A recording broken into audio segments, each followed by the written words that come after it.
në kryesi dhe në këshillin drejtues.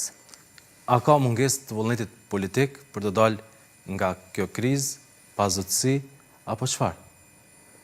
Unë mendoj që ka mungesë të vullnetit politik nga lëvizja vetëvendosje. Është shumë e thjeshtë. Domethënë lëvizja vetëvendosje ka Çelsin në dorë, i ka 48 deputet, ka shumicën e deputetëve.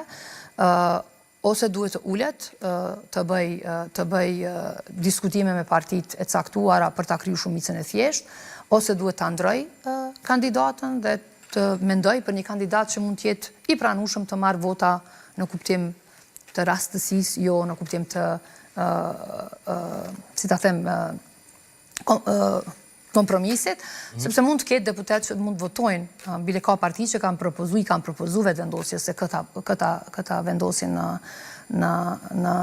si propozim për kryetar apo kryetaret kuvendit, gjë që ne nuk e kemi bërë, thjesht neve nuk na takon t'i themi askujt se këta vendosin. Ne kemi dhënë pozicionimin e qartë në raport me zonjën Haxhiu. Por këtu duhet jetë zotrikur t'i vizionar, ashtu se si zakonisht bëhet kur ai dëshiron, dhe duhet të mendoj mirë se kë dëshiron ta vendos në mënyrë që ta zhbllokojë situatën. Po si duket vullneti i tij mungon për ta zhbllokuar situatën. Përgjegjësia gjitha subjekteve politike apo jo? Që të ketë institucione të reja? Edhe. Më falni, edhe, sepse partia që i ka fituar zgjedhjet e ka mandatin për ta propozuar kryekuvendarin apo kryekuvendaren.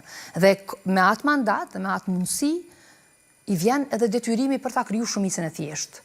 Ne nuk jemi të detyruar me ja kriju shumicën lëvizjes vetëvendosje. Kështu që ta kuptojmë drejt këtë situatë.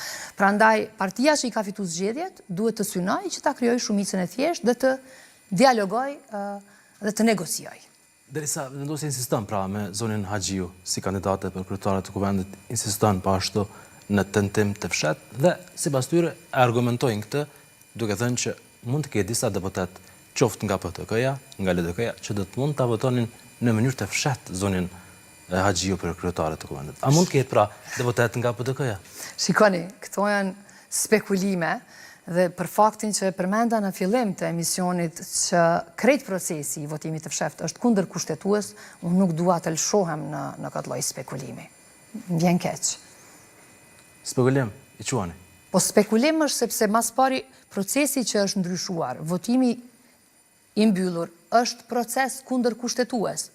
Votimi është ndryshuar në gjysmën e procesit, domethënë disa seanca kanë qenë me propozim domethënë të hapur dhe votim të hapur dhe pastaj është ndryshuar forma e votimit. Ndryshimi i formës së votimit. Të dërguar në gjykatën? Natyrisht që ka. Nga AK-ja një pjesë e deputetëve të PDK-s, LDK-s apo jo? Të gjitha partitë, domethënë që jemi pjesë e ish opozitës së dikurshme.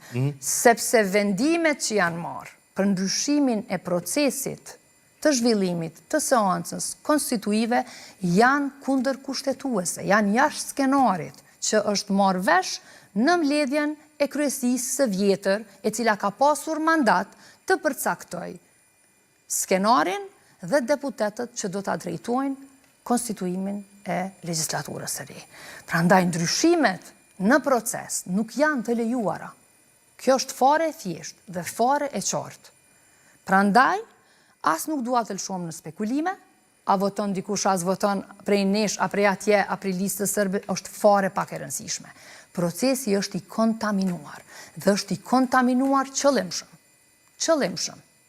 Dhe për këtë gjë, besoj zotri Kurti i din arsyet e veta. A mund të jetë një lloj dakordimi, dalje nga kjo krizë institucionale, shpajtimi, shkuarja për në zgjedhje të jashtëzakonshme? Ka vullnet politik, e vullneti politik nënkupton kompromise.